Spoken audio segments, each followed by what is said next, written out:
త్వమేకో లోకానాం పరమఫలదో దివ్యపదవీం వహంతస్త్వన్మూలాం పునరపి భజంతే హరిముఖాః కియద్వా దాక్షిణ్యం తవ శివమదాశా చ కియతి కదా వా మద్రక్షాం వహసి కరుణాపూరితదృశా.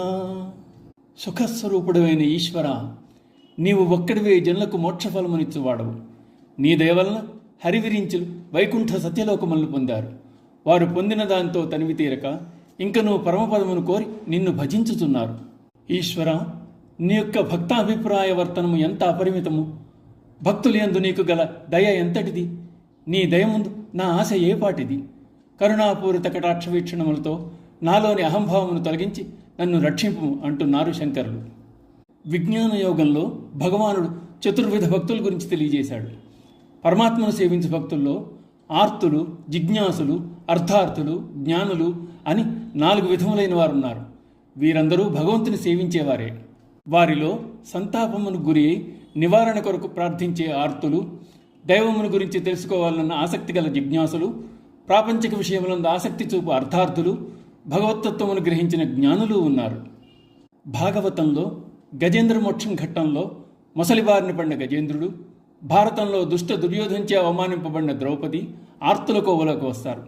అర్ధార్థులుగా కిష్కింధాధిపత్యాన్ని ఆశించిన సుగ్రీవుడు, శ్రీరాముని శరణు వేడి లంకకు రాజైన విభీషణుడు పరిగణింపబడ్డారు. ఇక కృష్ణతత్వం తెలుసుకోవాలనుకున్న ఉద్ధవుడు, భగవంతుని గురించి తెలుసుకుని పాపరహితుడు కావాలనుకున్న పరీక్షిత్ మహారాజు జిజ్ఞాసులు.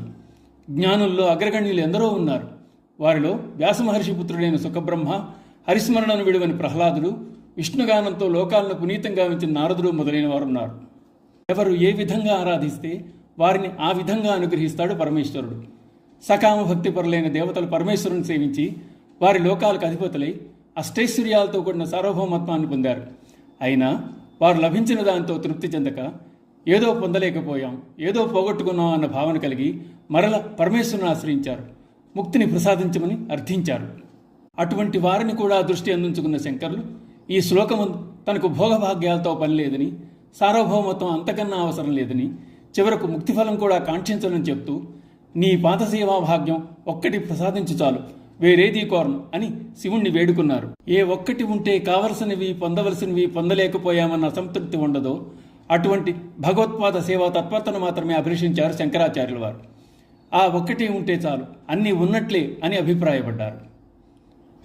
ఓం నమః శివాయ.